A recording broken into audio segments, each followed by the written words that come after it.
শুভ দুপুর বন্ধুরা, দেখো কলার থুর দিয়ে আজকে আমি বড়া করে তরকারি বানাবো। এটা দেখাচ্ছি যে কলার থুরগুলো আমি বেছে নিয়েছি। এখানে আমি ছোটোগুলো রেখেছি, এখানে যেগুলো বেশি বড় বড় হয়ে গেছে এগুলোকে আমি একসাথে নিয়ে ধুয়ে একটু নুন হলুদ দিয়ে বয়েল করে নিয়েছি, যাতে বয়েল করার পরে পেস্টটা করতে সুবিধা হবে। তা ঠান্ডা হওয়ার পর আমি বয়েল করার জন্য মিক্সিতে দিয়ে দিলাম কলার থুর, সাথে দিয়েছি মসুরি ডাল। তোমরা যদি চাও চানার ডাল দিয়ে বানাতে পারো, আমি আজকে মসুরি ডাল দিয়ে করেছি। তারপর যে দিয়েছি হলুদ নুন দিয়ে একটা পেস্ট করে নিয়েছি। এই যে মশলা দিয়ে দিয়েছি পেঁয়াজ টমেটো আদা রসুন দিয়ে, কাঁচা লঙ্কা দিয়েছি। আর বড়াগুলো আমি কম স্টিমে অল্প অল্প করে ভেজে নেব।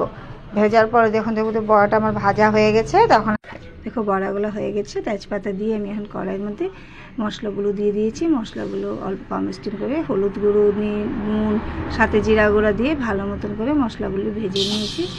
দেখো ভালো মতো ভাজা হয়ে যাবার তখন আমি দিয়েছি এখানে আলু ভেজে রেখেছিলাম, আলুগুলো আমি সেই মশলাগুলোকে দিয়ে দেবো, দিয়ে ভালো মতো নাড়িয়ে চালিয়ে দেখবো মশলাটা যখন হয়ে গেছে আমি এখানে ঝোল দিয়ে দেবো।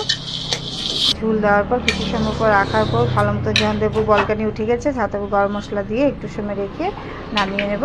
ঝোল রেখেছি আমি, নাহলে বড়াটা ঝোলটা টেনে নেবে, এর জন্য করেছি একটু ঝোল রেখেছি। এই দেখো আমার রেসিপিটা রেডি হয়ে গেছে, বড়া দিয়ে কলার থুরের ডাল দিয়ে বড়া দিয়ে তরকারি। দেখো এই যে আমার রেসিপিটা তৈরি হয়েছে, তোমাদের কেমন লেগেছে আমাকে জানাও।